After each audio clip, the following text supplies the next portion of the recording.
তেওঁলোকে আমাৰ চোতালত আহি বিহুৰ যি পৰম্পৰা সেয়া দিখৌপৰীয়া বিহু দল, ইমান সুন্দৰ এটা বৃহৎ বিহু দল। তেওঁলোকে গোটেই অসমত ইমূৰৰ পৰা সিমূৰলৈ তেওঁলোক প্ৰখ্যাত এক বিহু দল। তেওঁলোকে আহি আমাক বিহুৰ আশীৰ্বাদ দিলেহি, জুবিনৰ বাবে প্ৰাৰ্থনাও কৰিলে।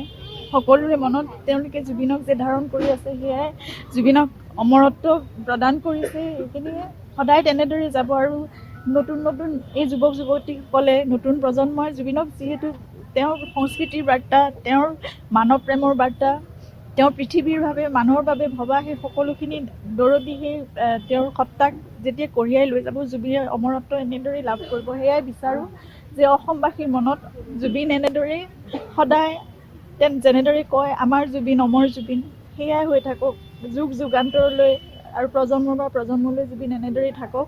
আৰু অসমীয়া আমাৰ সংস্কৃতিক ধ্বজা বহনকাৰী তেওঁলোক নতুন প্ৰজন্ম, গতিকে তেওঁলোকে সেইখিনি সদায় কঢ়িয়াই লৈ যাওক আৰু সকলোকে দেখুৱাওক যে এইখন জুবিনৰ দেশ। সকলোৱে বাহিৰৰ পৰা যেতিয়া আহে, পৃথিৱীৰ বিভিন্ন ঠাইৰ পৰা এইখিনি সময়ত পৰ্যটকো আহে বিহু চাই, গতিকে তেতিয়া দেখুৱাওক তেওঁলোকে যে এইখন জুবিনৰ দেশ, জুবিন সদায় এনেদৰে আছে। জুবিনে অসমীয়া সংস্কৃতিৰ কাৰণে, অসমীয়া মানুহৰ কাৰণে, অসমীয়া গীত মাতৰ কাৰণে, অসমখনৰ কাৰণে কিমান মৰম আৰু কিমান আকুলতা নিজৰ হৃদয়ত সদায় কঢ়িয়াই লৈ ফুৰিছিলে। গতিকে এতিয়াও সেই জুবিন আমাৰ মাজত এনেদৰেই আছে, সদায় থাকিব।